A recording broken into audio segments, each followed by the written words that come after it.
আবার শুরু হয়েছে কি গণভোট, হ্যাঁ না ভোট। সম্মানিত উপস্থিতি, এদিকে দেখান। আপনি যদি হায়ে ভোট দেন পক্ষে যাবে, এখন কোন পক্ষে যাবে এটা তো আমি জানি না, ঠিক কিনা বলেন? আর না ভোট দিলে সনদ বাতিল। কি না ভোট দিলে কি বাতিল, আর হ্যাঁ ভোট দিলে সংস্কার হইব। কোন সংস্কার হইব? কথা বলেন, কিসের সংস্কার? কিসের সংস্কার হবে? কথা বলেন। একজনে তৈরি করে দিয়ে গেছে, আরেকজন শুধু এখন ভাঙতেছে, এই সংস্কার?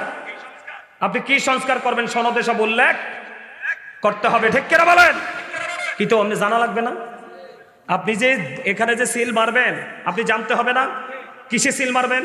সম্মানিত উপস্থিতি, দেশটা কোথায় গেছে আমার দিকে তাকান। কয়দিন আগে আপনারা দেখছেন কিনা জানি না, একজন রোজার পূজাকে এক করছে। নাউজুবিল্লাহ বলে না কেন? আপনারা কোন দেশে আছেন শোনেন নাই? রোজার পূজা কি? হিন্দুদের উলুধ্বনি, মুসলমানের আজান এক। এটা কোন প্রতীকের বক্তব্য জানেননি? দাড়ি পাল্লা, দাড়ি পাল্লা। কোন পাল্লা?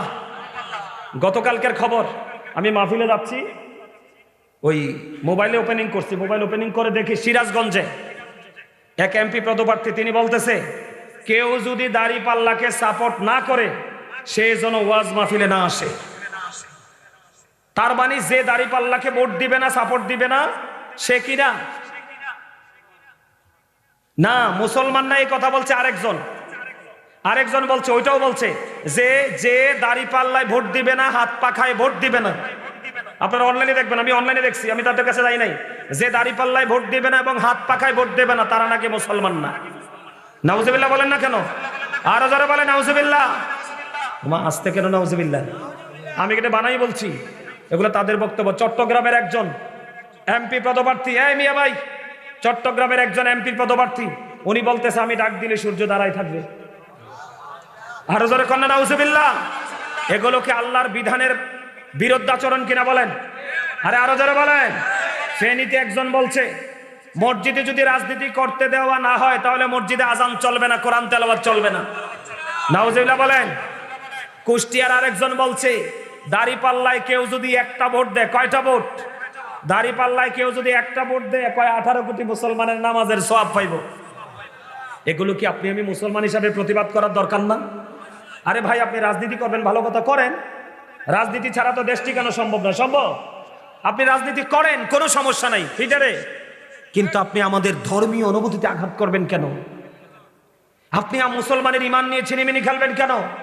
আমার কথা কন না কিনলে। যুবক ভাইদের কাছে প্রশ্ন, মুরব্বীরা না, যুবক ভাইরা তোমরা আমাকে উত্তর দিবা। সে নাকি একজন ডক্টর, ফয়জুল হক না কি জানি তার নাম। সে একটা উঠানে মানুষকে কি করতেছে, মানে নির্বাচনী প্রচারণা চালাচ্ছে। সে বলতেছে আপনার জীবনে কোনো নেক আমল আপনি করেন নাই। কি করেন নাই? আপনি শুধু স্মোকিং করতেছেন, আপনি শুধু বিড়ি খাইতেছেন। আপনি বিড়ি খাইতে খাইতে খাইতে খাইতে কাউকে যদি যাইয়া বলেন ভাই তুমি দাড়ি পাল্লায় ভোট দাও, তাইলে নাকি তার জীবনের সব গুনাহ মাফ। কি আজীব ব্যাপার! কোন দেশে আসলাম রে ভাই? আবার কেউ যখন তাদেরকে প্রশ্ন করে টকশোগুলোতে, তাদেরকে যখন কেউ প্রশ্ন করে, হেরা যারা মানে সিনিয়র নেতারা আছে, ওরা কি বলে? কই এটা তার ব্যক্তিগত মতামত। ওমা, এটাতে আরো বেশি কিসকিরি। তো এটা যদি তার ব্যক্তিগত মতামত হয়, অভিমত হয়, তাইলে তুমি দল থেকে এত বড় দায়িত্ব দিয়ে রেখেছো কেন? ঢেকেরা বলেন আরো জোরে। আমার কথা আপনারা একমত হইতে পারছেন না, আমার কথা রাগ হইতেছে। এটি সব দিয়ে একটাও বানাইয়া কইছি না, সব দিয়ে অনলাইনে আছে। এখন আমরা কি করবো? কোন প্রতিবাদ করতে হবে, প্রতিহত করতে হবে। এগুলোকে আমরা বিশ্বাস, এগুলোকে আমরা বিশ্বাস, এগুলোকে বিশ্বাস করলে ঈমানও শেষ। এই যে দেখেন, আপনাদেরকে মনে করে দেই, শেখ হাসিনা নামার পরে কি পরিমাণ মাজার ভাঙছে বাংলাদেশে। কন্ত আমার কথা কয় না। আরে মাজার ভাঙছে কিনা? লাশ তুল্লা পোড়াইছে কিনা? লাশের বিচার কি আমি করবো না আল্লাহ করবে? সে যদি অন্যায় করে আমরা আগেই বিচার করব, মামলা দিব, পুলিশকে দিব। ঢেকেরা বলেন। সম্মানিত উপস্থিতি, অন্যায় অপরাধ জুলুম শুধু বাড়তেছে তো বাড়তেছে। এই জন্য আমাদের সবাইকে কি করতে হবে? মুসলমান হিসাবে আমাদের দেশকে টিকাতে হলে আমাদের সবাইকে সচেতন হতে হবে, ঠিক কিনা বলেন? এই কারণে এগুলো হচ্ছে কেন?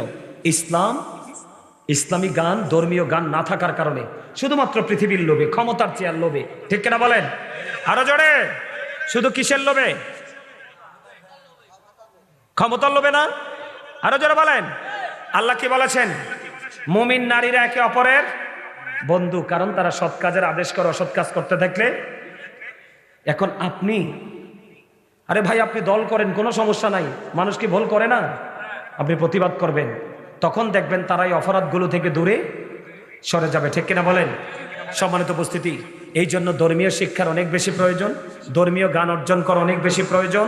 আমাদেরকে চোখ কান খোলা রাখতে হবে, সচেতন হতে হবে, কারণ অলরেডি কিন্তু পশ্চিমাদের নজর কিন্তু আমাদের দিকে। আমার কথা কয় না কেন? পশ্চিমাদের নজর কোন দিকে? আমাদের দিকে। সুযোগ পাইলেই কিন্তু আমাদেরকে শক্ত ছবল দিবে, ঠিক কিনা বলেন? কড়া নজর কিন্তু আমাদের দিকে। আমাদের দেশে কিন্তু তাদের সাথে মোকাবেলা করার, প্রতিহত করার কিচ্ছু নাই। আমাদের আছে একমাত্র ঈমান, ঠিক কিনা বলেন? এই ঈমানটাও যদি এই বক্তব্য দিয়ে দিয়ে ধ্বংস করে দেয়, তাহলে আমাদের কাছে আর অবশিষ্ট কিছুই রইল না, আমাদের ধ্বংস অনিবার্য, ঠিক কিনা বলেন? আবার হেরা কি কয় জানেননি? আবার হেরা কয় আগের কথা তো শোনেন নাই, পরের কথা তো শোনেন নাই। আরে কথা যেটা কইছো এটাই তো অন্যায়, আগেরটার পরেরটা কি শুনবো? সম্মানিত উপস্থিতি, আপনি যাকে ভালো লাগে, যদি নির্বাচন হয়, আপনি যাকে ভালো লাগে তাকেই ভোট দিবেন, আপনার যে পছন্দের তাকেই প্রার্থী হিসাবে ভোট দিবেন। কিন্তু ধর্ম নিয়ে, ইসলাম নিয়ে, ঈমান নিয়ে আমরা হানাহানি মারামারি করতে আমরা দিব, ঠিক কিনা বলেন? দিব না।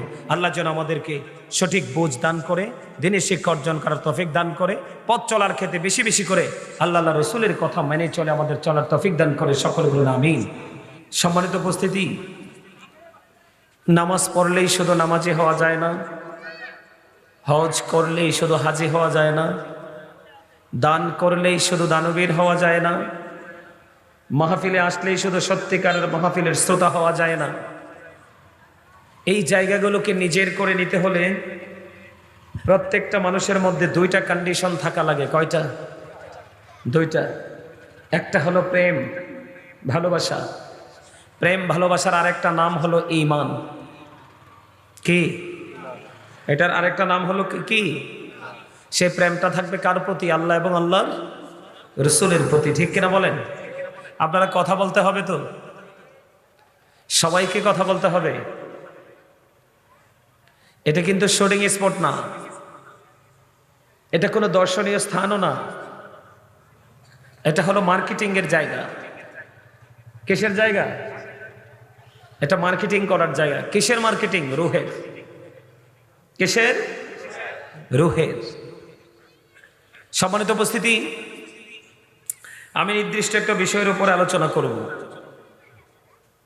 কিন্তু এই আলোচনা করার আগে আপনাদেরকে আমি কিছু কথা বলতে চাই, যে কথাগুলো আপনারা মন দিয়ে শুনবেন। প্রথম কথা হলো, আজকের এটা আমরা সবাই জানি মাহফিল, তাই তো? কিন্তু সত্যিকার অর্থে এটা একটা ক্লাস। কি? Professionally teaching profession. আপনারা সবাই আজকে এখানে স্টুডেন্ট।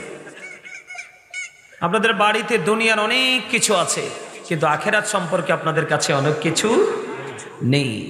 এই জন্য আজকে আপনারা নেওয়ার জন্য যে যোগ্যতা, যে দক্ষতা প্রয়োজন, সেগুলো আজকে এখান থেকে যতটুকু সম্ভব আপনারা নেবেন, তাই তো? আমার কথা কি আপনারা বুঝেন? স্পষ্ট বুঝতে পারেন? এদিকে তাকান। সফল হতে হলে দুটো কন্ডিশন লাগবে। কয়টা? একটা হলো প্রেম, আরেকটা হলো মনোযোগ। মনোযোগের আরেক নাম কিন্তু তাকওয়া। কি? যার মধ্যে তাকওয়া আছে তার মধ্যেই কিন্তু মনোযোগ আছে, তাই তো? আপনি দুটো জিনিসকে যদি আপনার মধ্যে রাখতে পারেন, তাহলে আমি বলবো you are very successful person.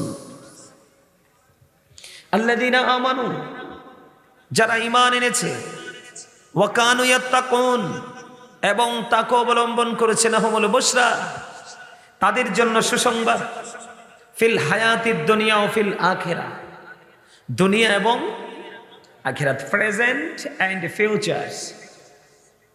বর্তমান এবং ভবিষ্যৎ, আপনি দুটো সময়কেই আলোকিত হিসাবে পাবেন। যদি আপনার মধ্যে প্রথমে থাকে টেকসই ঈমান, কি দ্বিতীয়ত আপনার মধ্যে থাকতে হবে তাকওয়া। এই দাদু ভাই, বারবার এদিকে তাকাচ্ছেন কেন? এটা কি তরজার বেড়া দিয়ে বন্ধ করে দিব? দুরুদ পড়ছি তখনও তাকাই আছেন এদিকে, জিকির করছি তখনও তাকাই আছেন ওইদিকে। আপনি তো অমনোযোগী স্টুডেন্ট। এক বছর শেষে কিন্তু আপনার খাতায় লিখবেন ঠিকই, মনোযোগ দিয়ে লিখবেন না তো দাড়ি কমা ঠিক থাকবে না কেউ। আপনি কিন্তু লিখবেন অনেক, কিন্তু নাম্বার পাবেন খুবই কম। এটা এত গুরুত্বপূর্ণ একটা ক্লাস।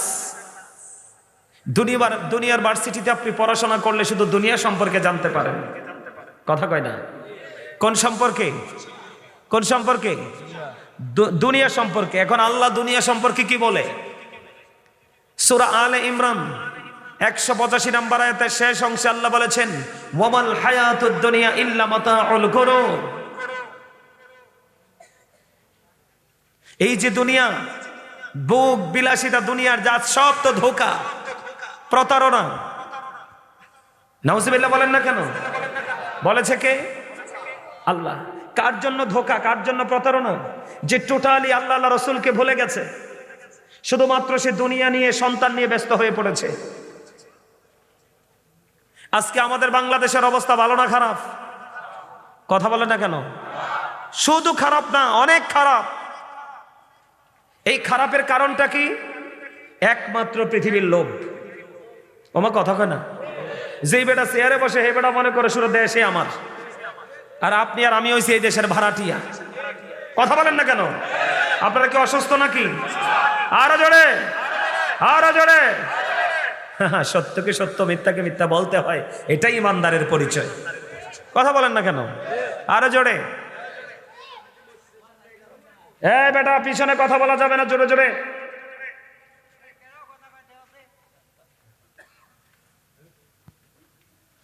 এই প্যান্ডেলের দুই পাশ, এর বাইরে যত জোরে কথা বলেন বলেন, কিন্তু এই সীমানায় কথা বলবেন না উচ্চ আওয়াজে। সম্মানিত উপস্থিতি, দুনিয়াটা কি? আমার কথা কয় না? একটু আগে না কইলাম? সবাই বলেন। না বললে, না বলতে না বলতে মুখে এবং অন্তরে দুই জায়গায় জড়তা চলে আসে। আপনার আমার এই আজকের এই জলসার কারণ কি? জড়তা দূর করে নাও। এখান থেকে আমরা জড়তা দূর করে যাব। আমাদের ভিতরে যত ময়লা আছে সবগুলোকে আজকে মাইনাস করে দিব। সম্মানিত উপস্থিতি, বুঝতে পারছি। ভাবছিলাম যে অন্য জায়গার মতো ওয়াজ করব না, এখানে অন্য জায়গার মতোই ওয়াজ করতে হবে। আমি ভাবছি আমার বাড়ির কাছে তো মানুষগুলো একটু এক্সপেরিয়েন্স হবে। নো, আমি আপনাদেরকে বলে দেই, আমার আলোচনা শুনবেন কন্ডিশন মেনে। আমার আলোচনা শুনতে হলে আপনাকে first condition, stop your mouth everybody. সকলের জবানকে বন্ধ রাখতে হবে। সেকেন্ড কন্ডিশন হলো, you listening my lecture very attentively. আমার কথা সবাইকে মন দিয়ে শুনতে হবে। থার্ড কন্ডিশন হলো, আপনি যদি বলেন আই সে ডোন্ট অ্যাকসেপ্টেবল, আমি বলবো I say go to your seat out of sight. একজন মানুষকে সবার ভালো লাগে না, আর সত্য কথা তো সবার মজা লাগবে না। কথা কয় না কিল্লাই? আরে ব্যাকে মিলে কথা কন। এই সোফায় কি মানুষ বসার না লোক নাই? তো থাকলে না থাকলে এটা সরাই দেন। সবাই নিচে বসতেছে তো এটা সরাই দেন। যারা আসবে তারা সবাই ফ্রিলি বসতে পারবে।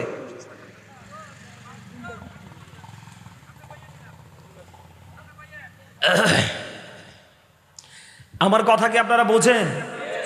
সবাই বোঝেন? কি কইছি বুঝেন নাই তো? আমি বলার পরেও চোখ বাঁকা অন্যদিকে। তো আমি তো ওয়াজ করবো, আপনার চোখ এদিকে গেছে না, মনও এদিকে গেছে। কারণ মন যদি এদিকে না যায় তো চোখের ক্ষমতা নেই এদিকে যাওয়ার। আমার কথা কয় না কেন? মনের গতি যেই দিকে, বডির প্রত্যেকটা পার্টসের গতি সেই দিকে। তা আপনি ওইদিকে তাকান কেন? আমি আবারও বলছি, আপনারা সবাই আজকের জন্য স্টুডেন্ট, ক্লাস করতে আসছেন এখানে। যারা অ্যাটেন্টিভলি শ্রবণ করবে তারাই কিন্তু গোল্ডেন এ প্লাস। কথা কন না কেন? আর যদি মনোযোগ না থাকে তাহলে কি? মাইনাস। ঠিক আছে তো? আপনারা আমার কথা বুঝতেছেন? আবারও বলছি, প্রথম শর্ত কি? স্টপ ইউর মাউথ এভরিবডি, সকলের জবানকে বন্ধ রাখতে হবে। Second condition, you listening my lecture very attentively, আমার কথা সবাইকে মন দিয়ে শুনতে হবে। থার্ড কন্ডিশন, আপনি যদি বলেন আই সে ডোন্ট অ্যাকসেপ্টেবল, আমি বলবো I say go to your seat out of sight. আপনার ভালো না লাগলে আপনি আমার সীমানা ছেড়ে বাসায় চলে যাবেন, কারণ আপনার মতো অমনোযোগী স্টুডেন্ট আমার প্রয়োজন নেই, কারণ দুষ্ট গরুর চেয়ে শূন্য গোয়াল অনেক বেটার। ঠিক হতো কয় নাই?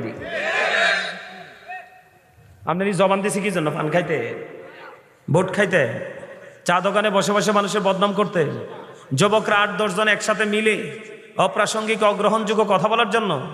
তো কেন দিছি জবান? জবান আল্লাহ কেন দিয়েছে বলতে পারবেন? পারবেন না তো, কারণ সেই চর্চা নাই। দুনিয়ার জন্য পাগল দেওয়ানা হয়ে গেছেন। আপনি যতই দুনিয়ার জন্য পাগল হন, মালিক যদি আপনার প্রতি দয়া না করে, আপনি কোনোদিনই নেয়ামতের অধিকারী হতে পারবেন না। আরে ভাই, আমি তো আমার না, আমিও তো আল্লাহ। কথা বলেন না কেন? আল্লাহর কোরআন কি বলে? ওয়ালিল্লাহি মা ফিস সামাওয়াতি ওয়া মা ফিল আরদ ওয়া ইলাল্লাহি তুরজাউল উমুর। আসমান জমিনে যা আছে সব আল্লাহর, সবকিছু আল্লাহর দিকেই ফিরে যাবে। কথা বুঝেননি তো? আমনি কি মিয়া কনছে কতদিন থাকবেন বলতে পারবেন? তো আপনি আপনার হইলেন কেমনে? আপনি এখানে আসেন, এখান থেকে উঠে যাইতে পারবেন, এটা কি আপনি জানেন? তো আপনি আপনার হইলেন কেমনে? আসার সময় কিছু খেয়ে আসছেন, যাইয়া যাবার কিছু খাইতে পারবেন, এটা জানেন? তো আপনি আপনার হইলেন কেমনে? এখান থেকে যে ঘুমাবেন, ঘুমানোর পরে আপনি সকালে উঠতে পারবেন কিনা সেটা জানেন? তো আপনি আপনার হইলেন কেমনে? আপনি আপনার হতে পারেন। এই পৃথিবীটা হলো মালিকের সাজানো এক বাগান। সেই বাগান নামক এই পৃথিবীর ফুল হলাম আমরা। যত সৃষ্টি সব আমাদের জন্য। যত সৃষ্টি কি কথা কয় না? আরে খুদারে থাকি তেমনি নাই না, এতে কথা কয় না দেখি রে। আমার সাথে একবারে ফাটাফাটি হইতে হইব। আমি দুর্বল মানুষ পছন্দ করি না, কারণ আমার আল্লাহ পছন্দ করে না। দুর্বল ইমানদারের চাইতে শক্তিশালী ইমানদার আল্লাহর কাছে বেশি পছন্দের। ঠিক না ঠিক? আর জোরে আল্লাহু আকবার, ইয়া রাসূলুল্লাহ, জিন্দাবাদ জিন্দাবাদ।